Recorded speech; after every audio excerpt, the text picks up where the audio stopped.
General Phillips had sent Major Dutch Schaefer on the mission that would ultimately bring him face to face with the alien hunter in the jungles of Central America. Phillips briefed Dutch after the incident, collecting any and all information he had on the mysterious extraterrestrial he encountered. Over the next few years, Phillips devoted his resources to discovering more about this alien and observing their activity. This would bring the operation to New York City in 1989, where a predator hunt was underway during a record heatwave. The mysterious gang killings would take place in the same jurisdiction as Detective Schaefer, who happened to be the brother of Major Dutch. This coincidence would strike General Phillips as significant, knowing what he knew about the species.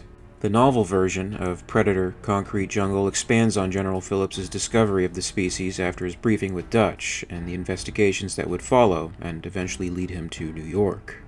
It wasn't as if it was easy to believe. Hal Phillips hadn't wanted to believe it himself when Dutch Schaefer had told him what had happened out there in the jungle, even though Phillips knew and trusted Dutch.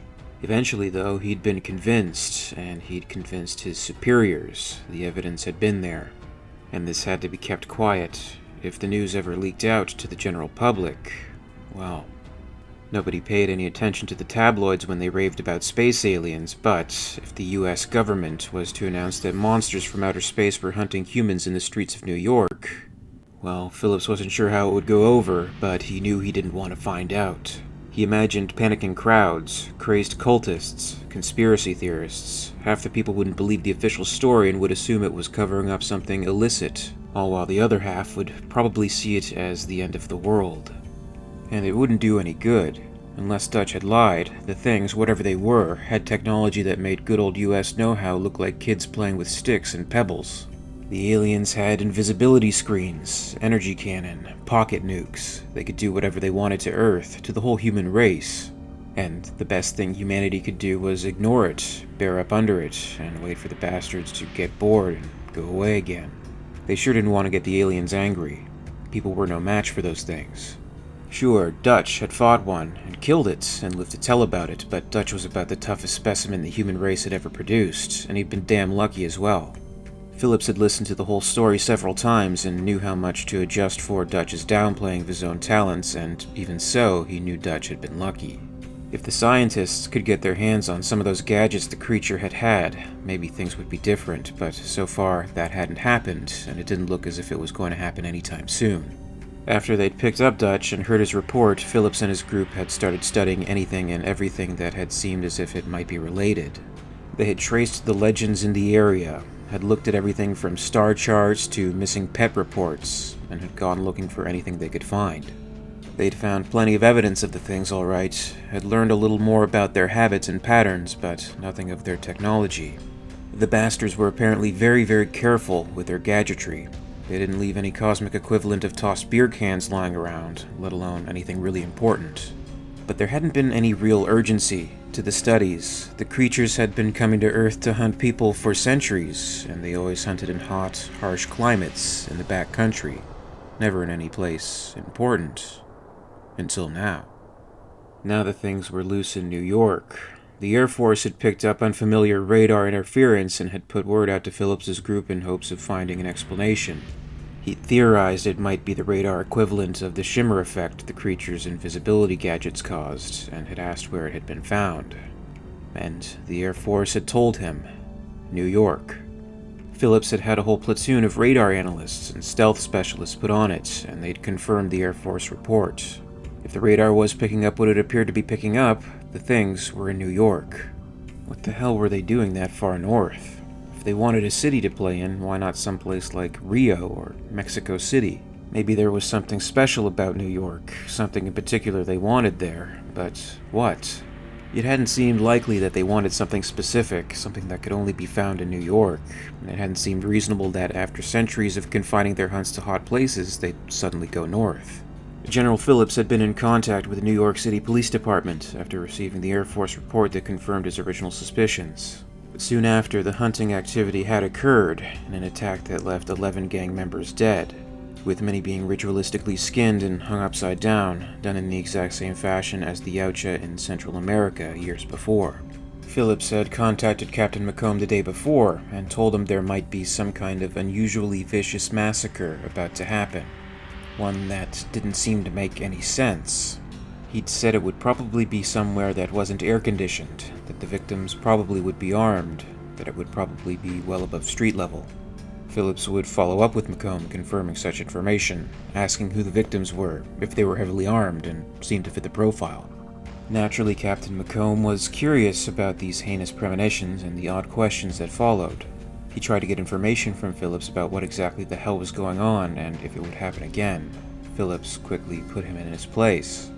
"Look, Captain, I can't explain why, but it's damn near a miracle we know as much as we do about this, and it's just dumb luck that we got a hint of something like this might happen in New York.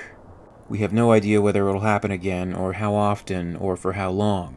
And it's not your job to worry about it. It's your job to keep everyone away from the scene, and to keep everything quiet, and that's all. We don't want any of your men involved, and we sure as hell don't want the press to get even the slightest whiff of this. Just keep it quiet," McComb said. "That's right," Phillips agreed. "Other than that, we'll handle it ourselves. I'll be coming up here tonight with my people, and we'll be conducting the investigation. You just keep your men clear." McComb didn't like being ordered out, he didn't like being told what to do by the feds, but this was a special case. It wasn't FBI or some other Treasury boys this time. Phillips was Army, some kind of special unit, and McComb's instructions to listen to him had come from the mayor, who'd said that his instructions came from the White House. In response to these instructions, McComb made his own restrictions when it came to Detective Schaefer, who investigated the crime scene despite being ordered otherwise. Schaefer had his own instincts about these killings, and they had a closer connection to him than he could have possibly known at the time. The novel of Concrete Jungle explains General Phillips' thoughts on this possible connection, describing the following. Phillips had been astonished to find out that Dutch's brother was not just a cop, but a New York City homicide detective, and the one who'd been first on the scene at the first massacre. It had been Dutch who'd brought out the word on these things, these alien killers, in the first place. It was Dutch who had told Phillips and his people everything they knew that was worth knowing about the hunters. If it hadn't been for Dutch, that squad would have just vanished into the jungles without a trace, and they'd never have known what happened to it. Hell of a coincidence, running into Dutch's brother on this case, if it was a coincidence. But what else could it be?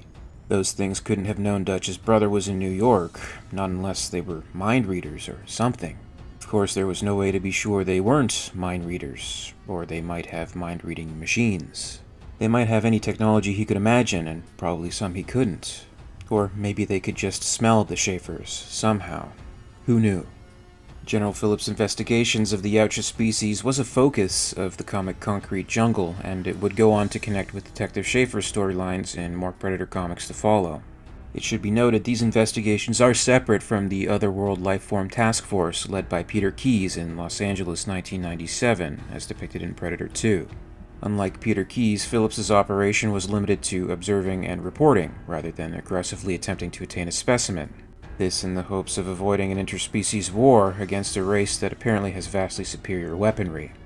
But perhaps, by the time Phillips was involved, the first shots had already been fired, years before, by Dutch against the jungle hunter.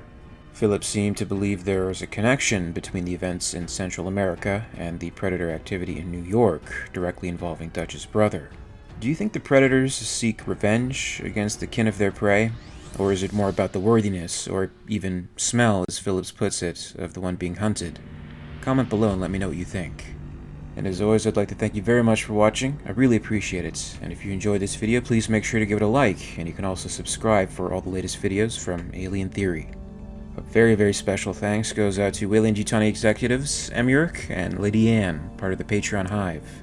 If you'd like to join the Hive and support the channel, check out my Patreon page for exclusive posts and contests. And in the meantime, you can catch up with Alien Theory over social media. Follow @alien_theory on Twitter and @alientheoryyt on Facebook and Instagram for more. And until next time, this is Alien Theory, signing off.